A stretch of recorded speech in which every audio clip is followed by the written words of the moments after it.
नगर परिषदेत महाराष्ट्र दिन उत्सवात साजरा, नागरिकांचा अल्प प्रतिसाद। शेगाव शहरातील दिनांक 1 मे महाराष्ट्र दिनानिमित्त शेगाव नगर परिषदेत आज सकाळी साध्या पण शासकीय नियमानुसार कार्यक्रमाचे आयोजन करण्यात आले। शासकीय परिपत्रकानुसार कार्यक्रमाची रूपरेषा पार पाडण्यात आली। यावेळी नगराध्यक्ष प्रकाश शेगोकार यांच्या हस्ते सकाळी 7:10 ध्वजारोहण करण्यात आले।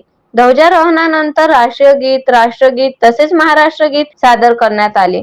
कार्यक्रमास काही निवडक नगरसेवक उपस्थित होते। मात्र यंदा कार्यक्रमाला सर्वसामान्य नागरिकांचा प्रतिसाद अपेक्षेपेक्षा कमी दिसून आला।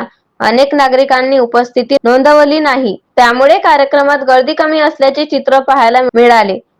या पार्श्वभूमीवर शासकीय सण व राष्ट्रीय दिवसांविषयी नागरिकांमध्ये जागरूकता वाढवण्याची गरज असल्याचे मत व्यक्त होत आहे। भविष्यात अशा कार्यक्रमांमध्ये अधिकाधिक नागरिकांनी सहभागी व्हावे असेच आवाहन नगर परिषदेकडून करण्यात आले आहे। युवा क्रांती न्यूज साठी डी ललित शेगाव।